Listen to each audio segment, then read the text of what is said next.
Let's do some Q&A. We still have about half an hour for a Q&A session. You can ask me to clarify something if it didn't make sense to you.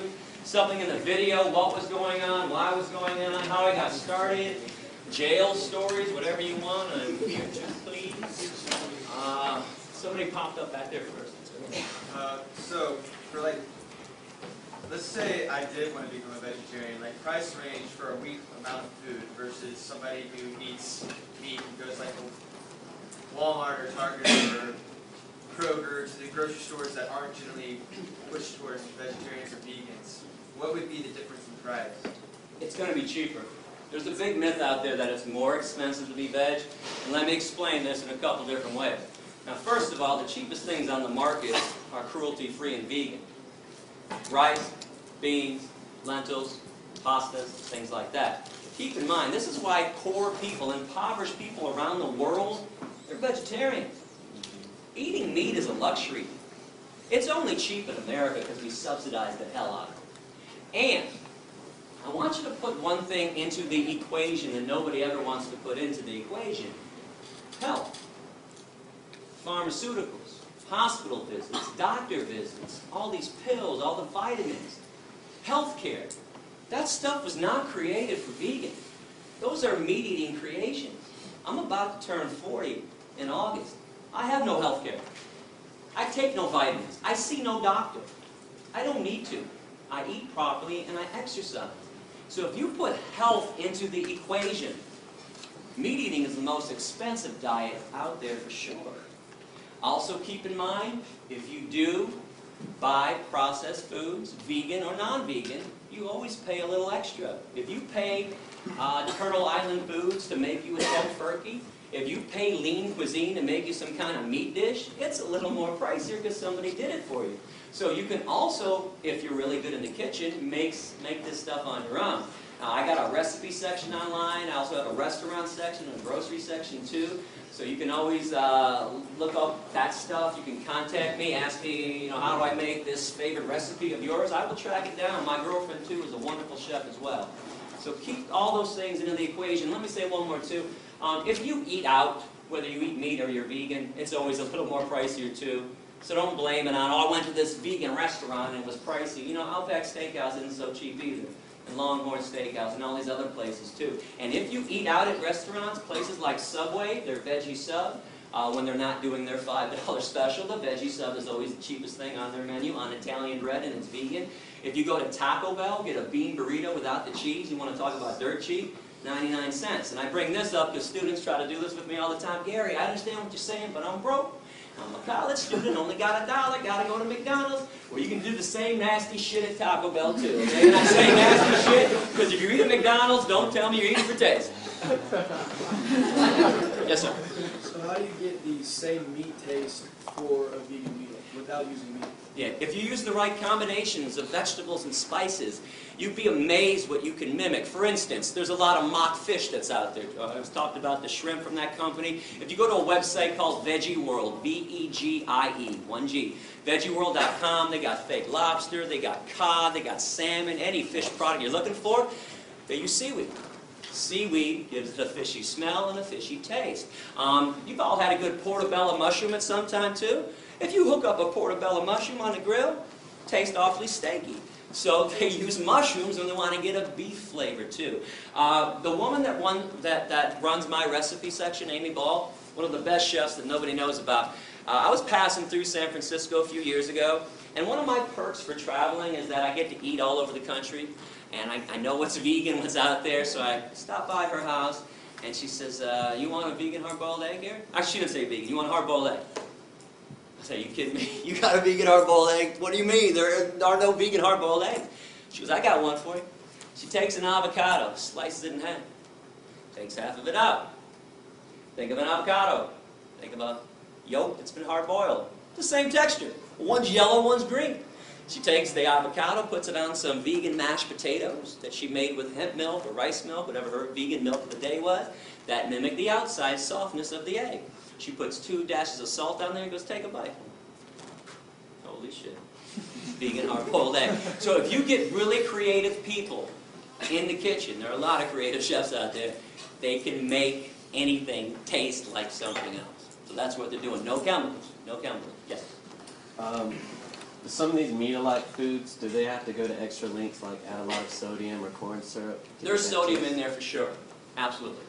And, you know, salt is something that gives things a lot of taste, so you might have to look out if you want to watch your sodium. But I don't want people to be concerned about sodium before you're concerned about animal protein, cholesterol, saturated fat, all the other things. It's kind of pointless. It's kind of like somebody smoking a cigarette in my face and going, hey, Gary, you should really smoke that weed. I'm like, what are you talking about? If you're doing something unhealthy, what's the point of trying to keep away something else that might be unhealthy for you? Yeah.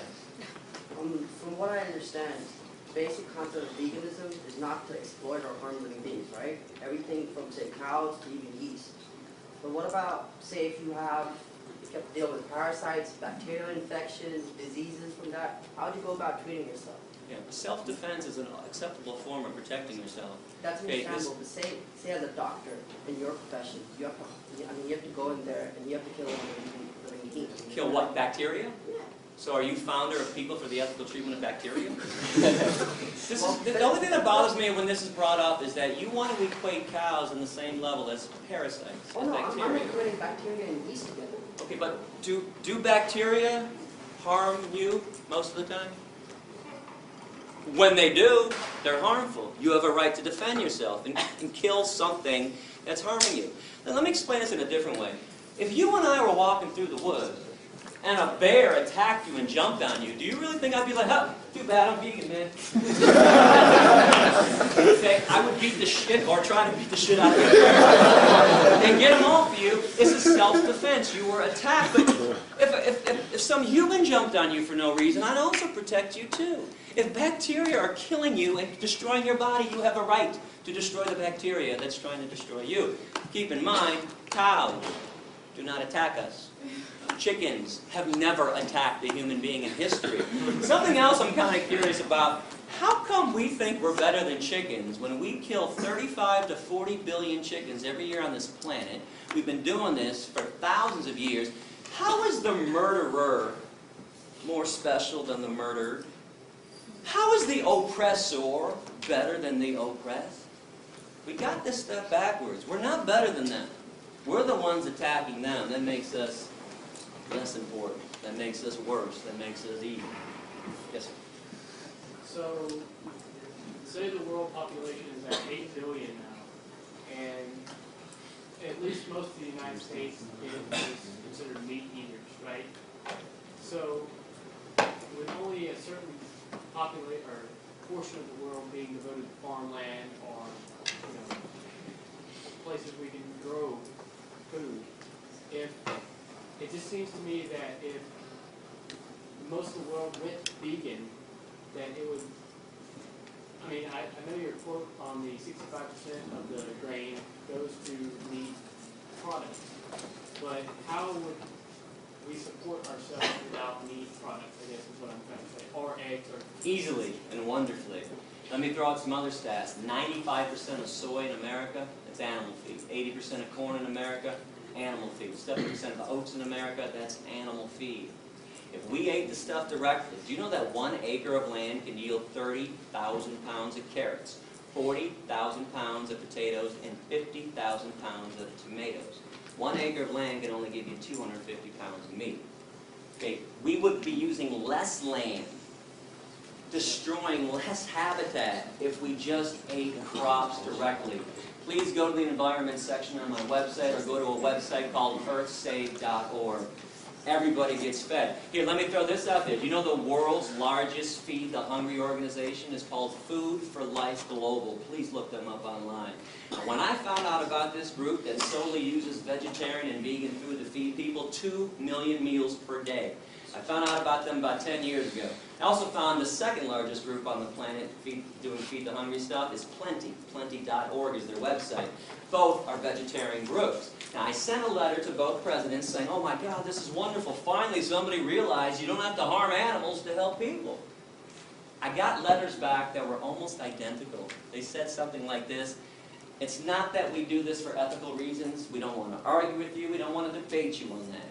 We do this because it's cheaper, And we feed 20 to 30 times the amount of people when we use vegetarian food than when groups use meat. Another question? Somebody up here? Right there?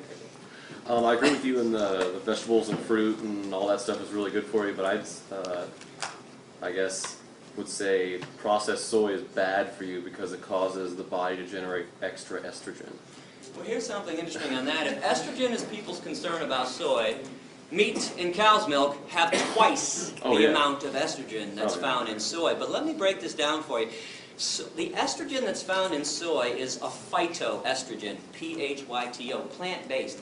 Phytoestrogens cause no harm to the human body whatsoever. It's animal estrogens that drive the body crazy. But I got some good news for you. If you're really concerned about eating soy, you don't want to do it, don't do it. Eating soy does not mean that you can't be vegan or not eating it. There's wheat meat, or just get down to the nuts and bolts of veganism. Go fruits and vegetables, lentils and beans, and things like that. So you don't have to make soy part of your diet. And if you want to go to my website, I hope you do. I got a brand new section about all the myths out there about soy. A lot of them are being spread by Mr. Michael Pollan, The Omnivore's Dilemma. And by the way, what the hell is the dilemma? Is being kind instead of cruel really problematic to people? Michael Pollan, by the way, is a hunter, is an unpaid spokesman for the meat and dairy industries. Please do not go listening to the Food Incorporated movie or to his Omnivore's Dilemma book. He's nothing but Ted Nugent light. I was just wondering if you only bought products made in the U.S. because you're advocating like cruelty-free, but then what about like cruelty to other people in sweatshops? Do you only buy American? Oh yeah, nowadays you can look at the tag, and it's from Hemptown. I buy my stuff from vegan companies that pay a fair wage, and yeah, I don't do the Target stuff anymore, the Kohl's or anything like that. There are a lot of other issues to be concerned about, and I'm glad that this is brought up. But let's keep in mind the main form of cruelty on the planet is what we do with the animals. But please get involved in other issues like avoiding sweatshops, trying to buy locally and all that stuff. Do you find that it's affordable to buy? You know, I got 3 of these shirts. I just ordered them. They were $9 each. And they were dirt cheap too. It's not as difficult as people think to live ethically. It only seems that way because we're used to the other way of not caring about where products come from, not caring about what happens to other animals and to other human beings. What country were you kicked out of? Canada kicked me out first in 1999. This happened because in 1997 I decided I wanted to do more than just be vegan. I wanted to actually free animals who were being held captive. So I went to a mink concentration camp, a fur farm for animals, the Ebert's Fur Farm in Blenheim, Ontario. Now, I'm from Michigan, so Canada's right across, half an hour, 45 minutes away. So I went to this farm and I opened up the cages for 1,542 mink. Now, mink in the fur industry are killed 2 ways. One, they have their necks manually broken. They take them out of a cage and snap their neck against somebody's knee, or they gas them back to the concentration camp stuff. Now, things went badly that evening. I was arrested, and quickly 540 mink actually escaped that night. Holes were cut in the perimeter fence. There was a little dirt road. And then there were 600 acres of forest. That's all they had to do was get across the street, find a way out. Unfortunately, 1,000 mink never made it off the grounds. For that, they were doomed. All I can give them or anyone else would be a chance to be free. I mean, let's face it, if you were all being held in captivity, you were going to have your neck snapped, your skin ripped off your body so somebody else could make a pair of slippers. You'd all be going, man, I hope Gary's coming by tonight. Open up this damn cage, give me a chance. So I got arrested that night. I was put in maximum security, by the way. I was given a 6-month sentence. I did 77 days before they deported me and threw me out, made me persona non grata. And let me just tell you a quick little story, too. While I was in jail, I was with some pretty bad people, child molesters, rapists, murderers, people who tried to stab people. They were trying to teach me a lesson. They put me in one of the worst places around. So they put me in the unit on day 1, kind of a holding unit before they moved me to my unit. And there's a TV set on in the corner. And the alpha male's got the clicker. And he's 5, 5:30, 6, 6:30 noon. Lead story in Canada that night. International terrorist Gary Yourofsky sent to jail tonight. Gary Yourofsky, international terrorist, sent to jail. I got international terrorist with every mention of my name. I'm from Michigan, that's Canada. I am now the local. So, I don't know anybody on day 1. I'm standing in the back of the cell, and they're all huddled around the TV. And they finally realize I'm in there with them. One guy's kind of standing like this, and he's looking around. Hey, that's the guy back there. It goes around, that's the guy back there. Now the alpha male gets in, he walks up to me, pretty big guy, he's like, you an international terrorist? I said, yeah. So that's funny, man, you don't look like an international terrorist. I said, maybe it's because I'm the exact opposite of one. Here's what I did. I freed some mink. They're going to have their necks broken. Now, the first thing he said to me, I preached a lot in jail. First thing everybody said to me was, what the hell's a mink? It's like a big ferret. It's in a rodent family. And the next thing that was always said to me, this is not verbatim, but the intonation is verbatim. It went something like this. Wait a second. They put you in here with us? Because you freed some rats? And the emphasis was always on us. They knew they were back with us? I said, no, they put me in here with you because I also caused $2.1 million in damage to the mink farm and put the guy out of business permanently to this day, and we don't tolerate economic sabotage in our society. One more thing I want you to think about. When they first arrested me, they refused to give me bail. They thought I was going to bail out, go back to Michigan, and there's no extradition for mink liberation. So I had a 10-day bail hearing. I bring this up because I challenge anyone in this room. Find me a 10-day bail hearing for a rapist, a murderer, or a child molester. Won't do it, but the mink liberator gets 10 days. Now, on day 10, my attorney, Steve Rogan, found out that the same exact judge, Elaine Babcock, that had been denying me bail for 10 days, had just given a man from Michigan, 3 weeks earlier, $1,000 bail, second-degree criminal sexual conduct. Now, you know how judges can give when they don't want to hear something in their courtroom. Boy, she goes flush red, top of her voice. She goes, Steve, don't you dare bring that up in my courtroom. That's got nothing to do with this case, and you damn well know it. Now, I'm sitting over in the defendant's box. I can't talk to my attorney now. He's pacing, but in my head I'm going, don't back down, don't back down, don't back down. So he's pacing and pacing. I'm like, come on, Steve. And 30 seconds later, he turns and he says, you know what, Your Honor? It's got everything to do with this case. My client tried to stop cruelty. And he wants to go to jail at this point and make a statement on behalf of the animals. You gave that guy from Michigan bail for sexually assaulting a woman, and you won't give my client bail? She looks at me for the first time in 10 days. And I was like, $10,000 bail. Now, agree or disagree with law breaking, and I hope you understand everybody that we all collectively admire. Dr. King, Gandhi, Rosa Parks, Henry David Thoreau, Jesus, we're all radical lawbreakers. Every single person on this planet that ever made substantive change was a radical lawbreaker. Even if for some reason you don't think that I should be breaking laws or that people should break laws, you can't tell me it should cost $1,000 to sexually assault a woman for bail and $10,000 to free some rats. Bottom line on this, sexually assaulting a woman doesn't affect the economy. And we just don't care about things that don't affect the root of all evil, money. Question?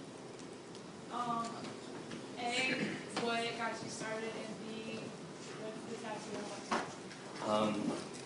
Tattoo is me with a mask on holding a bunny rabbit, and it says Presto et Persto, which is Latin for I stand in front and I stand firm, and it says ALF, Animal Liberation Front, which is a group that goes around, there's no membership, but anybody that goes around and liberates an animal or destroys a place of torture is considered an ALF member. What got me started was my stepdad is a clown in the Shrine Circus. Takes me backstage when I'm 23, and mind you, I got my blinders on too. I could care less about animals besides the dogs that are in my life, or if a chipmunk runs by me, I'm like, hey, look at a chipmunk. Right? But I'm like everybody else. I'm eating dead animals. I could care less about cows and pigs and what they're going through. And he invites me backstage and says, you want to come see the elephants? I'm like, hell yeah, I want to see the elephants. Are you kidding me? Can I bring Wendy with me too? My girlfriend at the time said, yeah, bring Wendy down. So Wendy and I go backstage. We're excited. We're like playfully pushing each other like, I'm first. We get back there and we just stop dead in our tracks.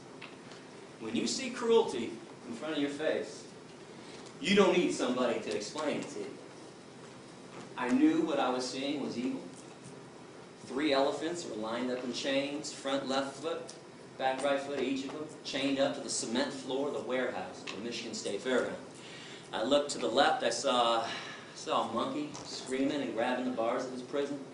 I saw 2 tigers to the right of me pacing pathetically. And I turned to Wendy, pardon my language, but I'll tell you exactly what I said. I said, what the fuck is an elephant doing on 8 Mile and Woodward Avenue in Detroit in the first place? She said, I don't know. And we walked up face to face with these elephants. And if you pay attention to energy, and please don't think this is weird. We do this all the time, like with babies, with infants. They don't talk and communicate. But a baby starts crying. You thirsty? Oh, you're hungry? You need to be changed. You figure it out. Look at their eyes. Look at their movement. These elephants were swaying like this neurotically. Now, I'm no elephant expert, but I know that's not elephant behavior. I later found out that's a neurotic behavior every elephant gets in every circus because they're kept in chain.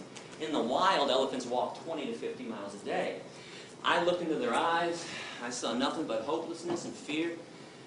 And I knew something was wrong. So that got me thinking, where did my food come from? Where did my shoes come from? What really goes on in an animal research lab? So that's when I started investigating. I mentioned this earlier. I started going into the Thornapple Valley Pig Slaughterhouse. I started going into animal research labs. And I fought it at first, like everybody does, like most people do. I didn't want to stop eating the animals. What else am I going to eat? Salads all day long? I mean, it's really like, there's a myth out there that all vegans live off of is iceberg lettuce and tomatoes. Okay, that's not true. But that's what I thought too. So anyways, the more I thought about it, the more I realized I was a hypocrite. And here's a paradox I want you to think about. Why do we call some animals pets and others dinner? Why do we fight for the rights of certain animals to be happy and loved and safe? Dogs and cats in America. But others, hey, slice their beaks off. Those damn hens, slice them off, fully conscious. Those pigs, those piglets, rip their testicles out. Screw them. There's a major hypocrisy going on. You can see the choice that I made. All I can ask you to do is put your head on your pillow every night knowing that you are not responsible for premeditated acts of cruelty. Again, the world is tough enough for us, and especially for the animals. Do we have to make it worse by eating them? There is no need in this day and age to be consuming any animal product whatsoever. It's time to let it go. So I noticed when I came in here that you were not a member of PETA. Why was that? Full disclosure, 2002 to 2005 in November, PETA funded my tour. I was never a PETA employee. I took money from them as a sponsor, independent contractor. I take money from anybody to do good things with it. I don't think it's wrong to take evil money and do good things with it. Now, PETA pulled their funding from me in November '05 because they told me that education isn't important. Really? It's the only thing that ever made the world a better place, was teaching somebody else about why they shouldn't discriminate and harm somebody else. But bottom line with PETA, the corporation that is PETA, with their corporate headquarters in Norfolk, Virginia, I'm a money taker and not a money maker. I told you during the speech, and I meant it, I have never once charged a school for a lecture. I've never once charged a professor to pay me to come to their classes. I've never once passed around a collection plate to students. I do not believe you should have to pay to learn about the truth. Now, PETA, it cost me about $64 grand a year to do this tour. 35 to 40 is to travel, hotels, rental cars, food, gas. It's not cheap to live on the road 7.5 months a year. I take the rest so I can just live and pay my own bills, which is meager. It's a meager salary that I get for doing this. But in the end, the accountants came into PETA's headquarters, Ingrid Newkirk's offices. She's the founder and president of PETA, and said, you know, we've given Gary 64 grand for 3 years. That's $192,000. We also gave him $20,000 to put his speeches on DVD that he gave out for free to the students when he was supposed to charge them $10. When I first got these DVDs, people would always come up and say, hey, Gary, I want to share this with my boyfriend, my girlfriend, my dad, my sister, whatever.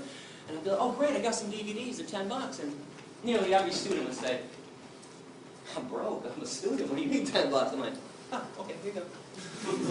So I gave out at least 95%, if not more, of my DVDs. Well, PETA found out about that. They were pissed off, and I used to say, you guys make $25 million a year. You can't give out a couple thousand DVDs to people that are actually now begging to learn more about animal rights and veganism. So that, obviously ended our relationship when they pulled their funding from me. But something else, I always condemned PETA when I first started, while I took their money, and now that I don't take their money, I still condemn them. They exploit women. Their tactics are so ridiculous. They're always looking for a naked woman. Like Pam Anderson. They want to put Pam Anderson's boobs on billboards all the time. Now listen, I dig that Pam Anderson cares about animals, honestly. But her boobs don't make anybody go vegan. Now when I used to bring this up with Ingrid, she used to say, do you know how many people see those billboards than see your speech? I'm like, oh, it's not even close. Millions more. Are you telling me guys are walking through Times Square, New York City, there's Pam on a billboard, and they're going, holy shit, look at those tits. Let's get some tofu. There's no connection. No, listen, I understand why sex is used, why women are exploited to sell products. I don't like it. But if you tell guys, spray this on, and 12 women are going to tackle you in the hallway and have sex with you, boy, guys, or I'll give me some Axe, spray it all over me. You tell a guy, you're going to get laid if you buy a Harley, boy, guys want to go get a Harley. But you show Pam Anderson's boobs, nothing. In, out. Doesn't do anything. And there's a lot more horrible things going on in PETA. I actually have an essay on my website. If you click on other animal rights issues, I have an essay entitled What's Wrong with PETA and What's Wrong with the Humane Society of the U.S., which is nothing but an animal welfare group that doesn't want to see the free animals at all. You mentioned the pet thing earlier. How do you feel about if you have pets that are carnivores and feeding them meat? Bad idea. Now, let me preface this. I do not challenge anybody's love for their dog or cat. If you're a sane person, sane people who have dogs and cats treat them like family members, unlike Michael Vick. But you brought up a major problem with them. Now, number one is they're carnivores. Now, this means we have to enslave and kill more cows, pigs, chickens, turkeys, and fish to feed the dogs and cats that we like more than the cows and the pigs. Now, hear me on this. I don't care what carnivores do on their own in the wild. Couldn't care. I got the Planet Life series, Planet Earth series. I watched the National Geographic. I can watch a lion tear a zebra to pieces. It doesn't bother me. But we have no business killing on their behalf. And I'll explain this in a simple way. Who's got a cat? Somebody's got to have a cat in front of somebody? Did you ever go outside and kill birds for your cat? No, it brings them back. Thank you. Cat does it on his own. Nobody kills a bird for their cat, but you pay people at the slaughterhouse to kill birds for science diet, ions, and all the other pet food. Just like we pay people to kill chickens and pigs for us, because most people can't shove a knife into somebody else's throat. So, bad idea to have carnivorous pets. Now, good news, in this day and age, there's vegan dog food and cat food. Now, this being said, I am not here to turn your dogs and cats into vegan. I did not get kicked out of 5 countries. By the way, the other 4 countries somebody had were England, Northern Ireland, Wales, and Scotland. Even though I never set foot on their land ever, they preemptively threw me out because they didn't like my essays. But I did not get arrested 13 times to turn your dogs and cats into vegans. But if you knew what was in dog food and cat food, let me mention the other problem with having dogs and cats. We overbreed them. Every year we murder 5 to 10 million dogs and cats in our shelters every year. These are now slaughterhouses. So there needs to be a moratorium too until every cage is empty. But those 5 to 10 million dogs and cats in shelters that we kill every year, raise your hand if you think they end up in a landfill. Wrong. Once a week, the rendering truck comes around, picks them all up and grinds them up and sells them to Science Diet, Alpo, and Iams, and all the pet food companies. So we're making our dogs and cats cannibals, and they don't even eat real meat that they would normally eat. I never talked about chemicals in all the animals that people eat. This is for you too. This is just a whole nother issue on the side that I'm more focused about ethics and stuff. Okay, but they eat chemically laced meat. They eat what's left on the slaughterhouse floor, things that we don't eat. Every time there's a meat recall or a spinach recall for E. coli, you don't think that stuff ends up in landfills, do you? Science Diet, and Alpo, and Iams. So this is why the vegan food is better for them. Now I want to show you something real quick. Actually, I knew this was going to happen this summer. I have never shown this before, but my dog Rex passed away in 2004. He was 15 years old. And Rex was a vegan for the last 9 years of his life. Nature's Recipe vegan dog food formula. Don't tell me Rex doesn't look wonderful, because he does. Because when I traveled with him, and he came with me a lot on the road, I took him to vets when I had to. Every vet freaked out and said, "Oh my God, you can't make your dog a vegan, Gary, because you're a vegan, he's a carnivore." I'm like, "Go ahead, do some blood work on him." They'd all do blood work, call me 3 or 4 days later, say, "Mr. Urofsky, all the vets from the back room right now, we are astonished. Your dog is in the most amazing health we've ever seen." I said, "Yeah, that's because my dog doesn't eat garbage." And when I say the garbage too, when I was at Thornapple Valley for 6 weeks, every day I saw a truck pull into the lot. The side of the truck said, "Meat not fit for human consumption."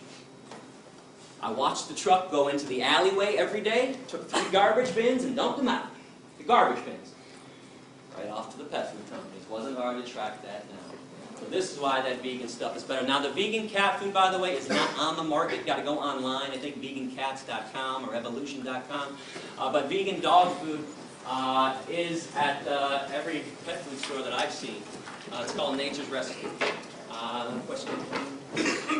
Oh, I'm sorry. Actually, we're out of time. You know what? Thank you very much for listening. I appreciate it.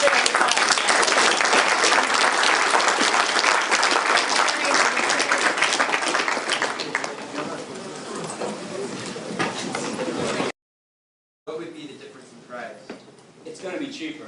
There's a big myth out there that it's more expensive to be veg, and let me explain this in a couple different ways. Now, first of all, the cheapest things on the market are cruelty-free and vegan. Rice, beans, lentils, pastas, things like that. Keep in mind, this is why poor people, impoverished people around the world, they're vegetarians. Eating meat is a luxury. It's only cheap in America because we subsidize the hell out of it. And I want you to put one thing into the equation that nobody ever wants to put into the equation. Health. A little extra. If you pay Turtle Island Foods to make you a tofurkey, if you pay Lean Cuisine to make you some kind of meat dish, it's a little more pricier because somebody did it for you. So you can also, if you're really good in the kitchen, make this stuff on your own. Now, I got a recipe section online. I also have a restaurant section and a grocery section too. So you can always look up that stuff. You can contact me, ask me, how do I make this favorite recipe of yours? I will track it down. My girlfriend too is a wonderful chef as well. So keep all those things into the equation. Let me say one more too. If you eat out, whether you eat meat or you're vegan, it's always a little more pricier too. So don't blame it on, I went to this vegan restaurant and it was pricey. Outback Steakhouse isn't so cheap either. And Longhorn Steakhouse and all these other places too. And if you eat out at restaurants, places like Subway, their veggie sub, when they're not doing their $5 special, the veggie sub is always the cheapest thing on their menu on Italian bread and it's vegan. If you go to Taco Bell, get a bean burrito without the cheese, you want to talk about dirt cheap, 99 cents. And I bring this up because students try to do this with me all the time. "Gary, I understand what you're saying, but I'm broke. I'm a college student, only got $1, got to go to McDonald's." Well, you can do the same nasty shit at Taco Bell too, okay? Pharmaceuticals, hospital visits, doctor visits, all these pills, all the vitamins, healthcare. That stuff was not created for vegan. Those are meat-eating creations. I'm about to turn 40 in August. I have no healthcare. I take no vitamins. I see no doctor. I don't need to. I eat properly and I exercise. So if you put health into the equation, meat eating is the most expensive diet out there for sure. Also keep in mind, if you do buy processed foods, vegan or non-vegan, you always pay. Let's do some Q&A. We still have about half an hour for a Q&A session. You can ask me to clarify something if it didn't make sense to you. Something in the video, what was going on, why it was going on, how I got started, jail stories, whatever you want. I'm here to please. Somebody popped up back there first. So, for let's say I did want to become a vegetarian, price range for a week amount of food versus somebody who eats meat and goes to Walmart or Target or Kroger, to the grocery stores that aren't generally pushed towards vegetarians or vegans.